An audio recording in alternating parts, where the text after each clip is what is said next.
Hi guys, welcome to Roots Online. Yep. This is week, I don't know. No, I don't know. It's been so many weeks now. It has. But we will be together again soon. But just not yet. No, not yet. We were hoping that we could be with you in person this week, but obviously still got to be a bit careful. So there'll be a few more Roots Onlines, but it's alright because it just means when we get back together it'll be even more better. Exactly. Mm-hmm. Yeah. So yeah, look forward to that. Yeah.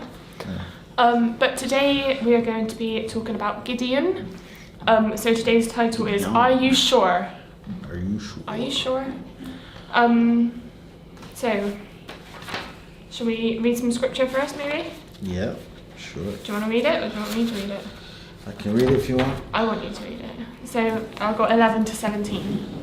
So, yeah. So, it starts there, and then 17. Alright.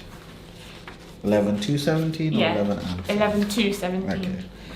Now the angel of the Lord came and sat underneath Terebinth tree, which was in Ophrah, which belonged to Joash and Abiezrite.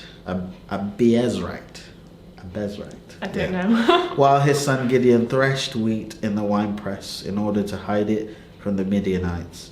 And the angel of the Lord appeared to him and said to him, "The Lord is with you, you mighty man of valor." Gideon said to him, "O my Lord, if the Lord is with us, why then has all this happened to us? And where are all his miracles which our fathers told us about, saying, Did not the Lord bring us up from Egypt? But now the Lord has forsaken us and delivered us into the hands of the Midianites." Then the Lord turned to him and said, "Go in this might of yours, and you shall save Israel from the hand of the Midianites. Have I not sent you?" So he said to him, "O my Lord, how can I save Israel? Indeed, my clan is the weakest in Manasseh, and I am the least in my father's house."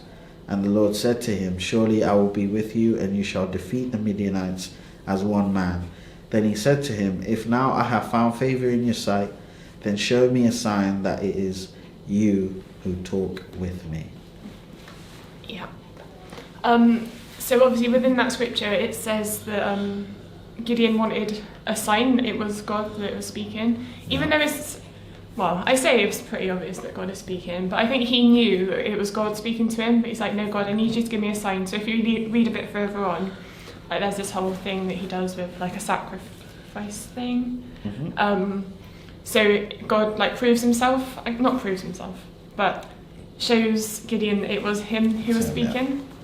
But the part I want to pick up on within this section is that Gideon thought little of himself. So he says that I am the least of my father's house and my clan is the weakest. But who gave him that title, I guess? Yeah. Because I've been thinking a lot lately about like that childlike faith. But so when Gideon was growing up, he probably didn't look at himself as a kid like, "Oh, I'm the weakest, I'm this, I'm that."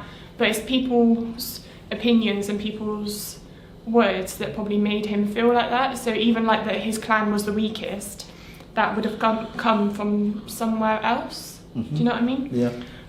And for him to say like, "I'm the least of my father's house," again, like that means that he was like the lowest of his like family. So again, it was probably his family that gave him that sort of title of like, "Well, you're the least of us, like you're the weakest, you're the youngest," whatever it might be. That sort of came from other people. So when God's speaking to Gideon, he's like, "Well, look, like everyone's telling me that I can't do it, I'm not worth it, like I've got no value almost." But God's like, "No, because I'm telling you that you can do it." And I was reminded of the scripture where in I think it's Matthew, I wrote it down somewhere, that it says the first will be last and the last will be first. Many are called, few are chosen. So when I looked into that, it like talks about how we're all equal. So to God, he doesn't see like, "Oh, this one's in first place and this one's last, so this one's better, this one's worse." It's like we're all equal. And then it follows on to the parable of I can't remember the exact parable, but it's about like working a day, and like the person that worked the whole day gets the same amount of wage as the person that only worked like a couple of hours. Because again, to the landowner, they're all equal, they've all put in a day's work, so we all inherit the same thing. So there is no first place or last place. God doesn't see us as more worthy or less worthy than anybody else. He sees us as his child, and that our value is exactly the same as the best person on the planet or the worst person on the planet. We're equal. So I thought that was really like great, and like how even when Gideon's like, look, I've got no value in myself, God's like, yeah, but I'm telling you, like I'm calling you to do this. So it was God's value in him that made him go forward and do it. Yeah. Which I think is just like a great message, in that like it's God's label on us that allows us to do it or stops us from, like it's our label on ourselves that stops us, but God's labels allow us to do it. Yeah. Definitely. And what I really liked and pulled up on is the fact that God's response is like, surely I will be with you. So I looked into the word surely, and the definition is to emphasise the speaker's firm belief that what they are saying is true. And often they're surprised that there is any doubt of this. So God's response is like, what I'm telling you is true, like I will be with you, I will go before you, I will make a way and all that. And God's like, why are you doubting? Because I'm telling you that this is going to happen. So there's no doubt in it. Like his response is like, okay, I know that you feel you can't do this, but I am telling you, I'm going before you, so do not doubt. But when you read further on, Gideon lays out a fleece, which is, how would you explain a fleece? Like, a fleece? Like, you know, when we put a fleece out. No, like a fleece. Oh, what is it in English? Okay. So, like, Christians talk about like laying out a fleece, which is like almost giving God like a thing that he has to do. Yeah. For you to follow I see what you mean, the term. Okay. Yeah. I never heard it like that. Yeah. No? Okay. No. So where is it? In Judges 6, verse 36 to 40. It might be easier if we read it, and then it's easier to understand the context. So Gideon said to God, if you will save Israel by my hand, as you have said, look, I shall put a fleece of wool on the threshing floor.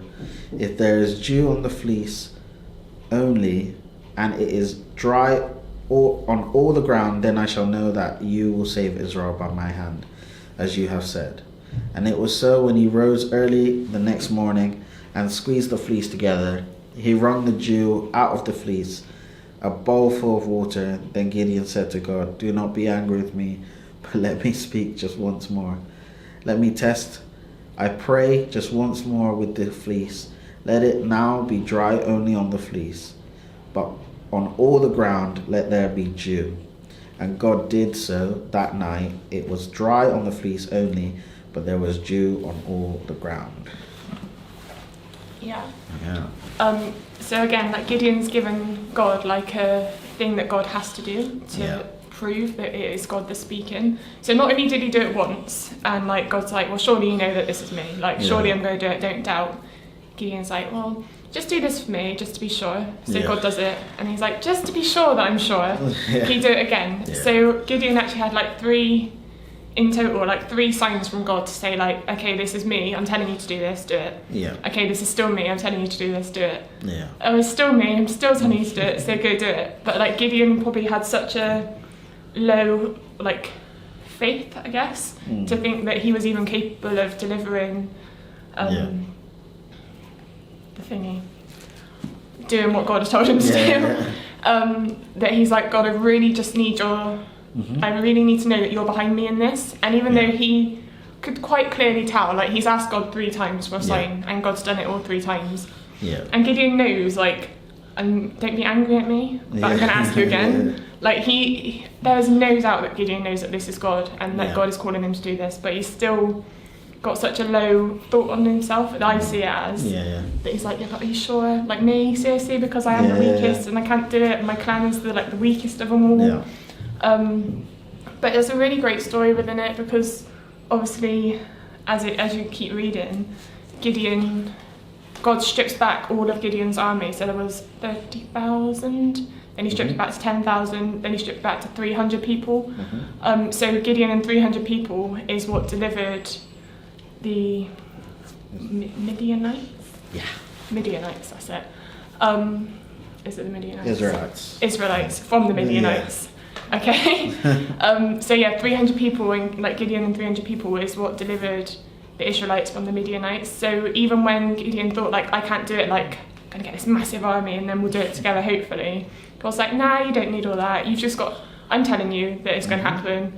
I'll show you that it's by my strength and my power, not yours. So that's why it's like such a small army compared to the enemy. Yeah. But God does it, and it's, I think it's such a great sort of reminder that if God's telling you to do it, even though you might feel like what you have is so small and that you're so insignificant in the bigger picture, if God has told you and confirmed it to you that this is what he's asking you to do, like he will back you up in it, because surely he will do it. If he says he'll do it, he will do it. So without doubt, without question, with complete confidence and assurance, God will back you up in it.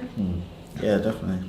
And I think it mirrors also what happened with Moses, which is pretty much exactly the same thing, where God would show him, and show him again, and then tell him, I'll be with you. And then he told Joshua, I'll be with you. And he tells Gideon, I'll be with you.